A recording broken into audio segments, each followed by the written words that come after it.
Ashama harka fuunee akkam jirtu kabajamtoota ilmaan Oromoo nageenyi kee kan jaalalaa fi kan gammachuu bakka jirtanitti biraa ga'u har'as viidiyoo biraa qabadhee isiniif dhiyaadhee jira.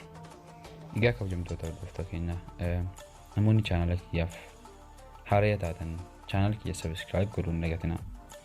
Chaanala kiyya subscribe godhuudhaaf YouTube keessan keessanii galtu haala kanaan YouTube keessan keessa yeroo galtanii kaatan iddoo search kana irratti madda walaabuu tuubettanii ni barreessitu.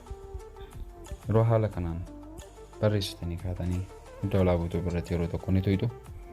Egaa mallattoo diimaa subscribe jettu kana irratti yeroo tokkoof ni tuqxu. Achi booda mallattoo bilbilaa yookiin alarmii fakkaattu kana irratti yeroo tokko ni tuqxu. Haala kanaan chaanala kiyya subscribe gootan jechuudha. So kallattii maan gara barnootichaatti haa dabarru. Egaa barnoonni keenya kanarraa waa'ee Facebook irraa Facebook keenya akkamitti delete godhuu dandeenya kan jedhu.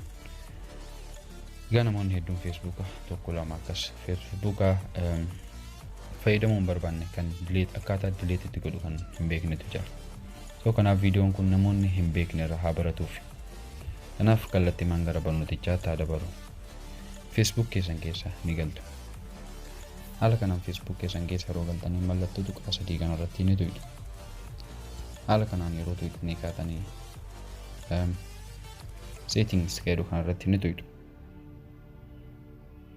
Gatirraa gara oliitti ol harkistanii isa account ownership and control jedhu kana irratti yeroo tokko ni tuqxu. Haala kanaan yeroo tuqxan filannoo sadii isinii fida. Filannoowwan sadeen kana keessaa isa qixxee deactivation and deletion jedhu kana irratti yeroo tokkoof ni tuqxu.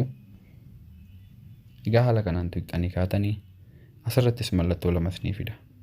Mallattoo jalaa kan delete account jedhu kana irratti ni tuqxu. Egaa tuqxanii kaatanii continue jettu. Egaa haala kanaan isinii baasee kaasee delete account jedhu jalaa kana irratti ni tuqxu. Egaa delete godhuudhaaf confirm this is your account. Facebook kan kee ta'uu delete godhuudhaaf confirm password si gaafata. Egaa password itti galchina.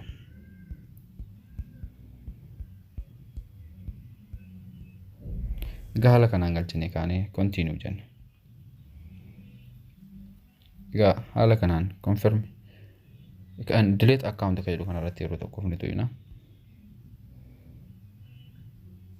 Egaa haala amma argaa jirtan kanaan Facebookin keenya delete ta'ee jira jechuudha. So haala kanaan delete godhuu dandeettu. Guyyaa 30 booda deebitee Facebook kan kee login godhuu akkasuma immoo keessuma seentee irraas deebuu dandeetta jechuudha. Confirm akkasuma cancel godhuu illee dandeetta jechuudha. So viidiyoo kana waan daawwattaniif galatooma. Hanga viidiyoo biraatiin walitti deemnutti.